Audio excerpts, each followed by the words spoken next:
दरियाए सिंध के अंदर से पाकिस्तान के अंदर सोना निकल रहा है। जी हाँ, बिल्कुल, आप लोग बिल्कुल सही सुन रहे हैं कि दरियाए सिंध के जो दरमियान में अटक का मुकाम है, जहां पर दो दरिया जो है वो मिलते हैं, एक दरियाए काबुल और दूसरा दरिया जो है वो दरियाए सिंध, जहां पर वो जाकर मिलते हैं उस जगह पे अटक की ये मुकाम है जहां पर जो है वो उस मिट्टी के अंदर से सोना निकल रहा है। असल में इसके पीछे वजह क्या है, आप लोगों को स्क्रीन पर नजर आ रहा होगा कि जहां पर सोना निकाला जा रहा है इस जमीन के अंदर से फुल हैवी मशीनरी के साथ, जहां पर फुल क्रेनें काम कर रही हैं, फुल एलिवेटर्स काम कर रहे हैं और वहां से सोना जो है वो निकल रहा है। लेकिन इसका फायदा हरगिज भी पाकिस्तानी गवर्नमेंट को 1% भी नहीं हो रहा। जी हाँ, बिल्कुल। पहले तो हम बात करते हैं कि इस सोने का निकलना कैसे मुमकिन है, मतलब ये सोना निकलता कैसे है।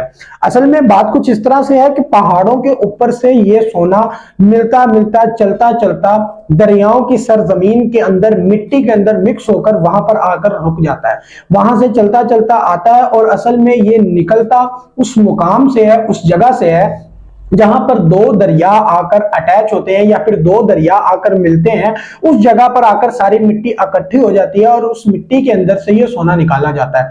ये सोना मतलब इतना ज्यादा नहीं होता, एक तोले के अंदर आप अगर एस्टिमेट लगाएं तो 12 ग्राम जो है वो होता है, उसको एक तोला कहते हैं। एक तोले के अंदर 12 ग्राम होते हैं, उसको एक तोला कहते हैं। और ये इस तरह नहीं है कि आप इतनी सी मिट्टी निकालें उसके अंदर से तोला सोना निकला है, नहीं, बिल्कुल। और एक टनों के हिसाब से जो है वो मिट्टी निकाली जाती है। मिट्टी निकालने के बाद एक मैग्नेटिक फील्ड की जालियां होती हैं, उसके ऊपर इसको फेंका जाता है, मिट्टी सारी खिसक जाती है। कुछ इस तरह से उनको लगाया जाता है, डिजाइन किया जाता है कि सारी मिट्टी उसके अंदर से खिसक जाती है और बाकी जो जरूरी और जो बहुत ही एक्सपेंसिव धातें हैं, मटेरियल्स हैं, वो उस मैग्नेटिक फील्ड वाली जो जाली है उसके ऊपर चिपक जाती हैं और उसको वहां से इकट्ठा कर लिया जाता है। जब इकट्ठा किया जाता है और उसको मार्केट के अंदर सेल आउट किया जाता है, अब सवाल ये यहां पर उठता है कि इसका पाकिस्तानी गवर्नमेंट को क्यों फायदा नहीं है। इससे ना ही टैक्स निकलते हैं, ना ही कोई और चीज निकलती है। ये आज से तकरीबन 30 से 40 साल पहले की बात है कि खुद मजदूर अपनी मदद आपके तहत यहां से मिट्टी को उठाते थे और ऊपर वाले मुकाम से जितनी मिट्टी उनको मिल जाती थी उसके अंदर से जितना सोना निकलता था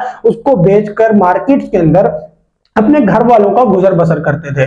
लेकिन जब एक ठेकेदार की वहां पर नजर पड़ी, उस ठेकेदार की नजर पड़ने के बाद उसने फुल हैवी मशीनरी को इस्तेमाल किया और गवर्नमेंट के कुछ मुलाजमीन के साथ तहत करके और उसको जो है वहां से सोना निकालना शुरू कर दिया। जब वो सोना वहां से निकालना शुरू कर दिया तो किसी सरकारी मुलाजमीन को भी अपने साथ मिलाया और इसके ऊपर थोड़े देर पहले पिछले साल के अंदर असेंबली के अंदर उठाया गया कि इस सोने को जो सरकारी सतह पर निकाला जाए जिससे सरकारी मईशत को और पूरे कौमी खजाने को कुछ फायदा हो।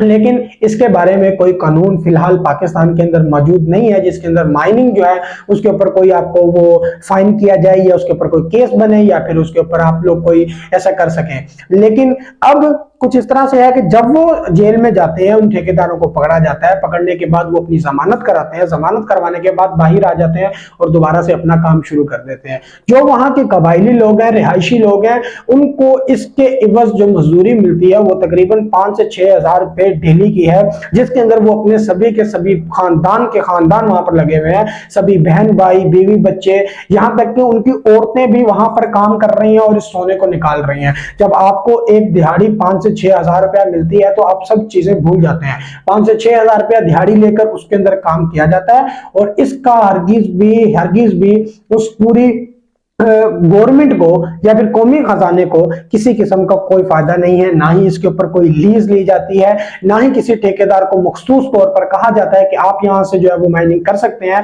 इस चीज के ऊपर ज्यादा से ज्यादा पाकिस्तानी आवाम को अगर आवाज उठाए तो इसका जो डायरेक्ट फायदा है वो आवाम को होगा। आप अगर देखा जाए तो बाकी ममालिक की जो टेक्नोलॉजीज है वो इस कदर बेहतर है कि इसको निकालने का काफी हद तक उन्होंने इंतजाम किया हुआ है। अगर पाकिस्तान इसका ठेका किसी बाहर वाली कंपनी को, बाहर वाले मुल्क को या किसी और अच्छी कंपनी को दे दे तो उसका फायदा भी पाकिस्तान को मिल सकता है। लेकिन फिलहाल इसका फायदा पाकिस्तानी गवर्नमेंट को कुछ भी नहीं हो रहा। और ये वीडियो जो आप लोग देख रहे हैं अपनी मोबाइल स्क्रीन पर, ये आजकल सोशल मीडिया पर बहुत ज्यादा वायरल है, तो मैंने सोचा कि आपके साथ इसको कुछ शेयर किया जाए।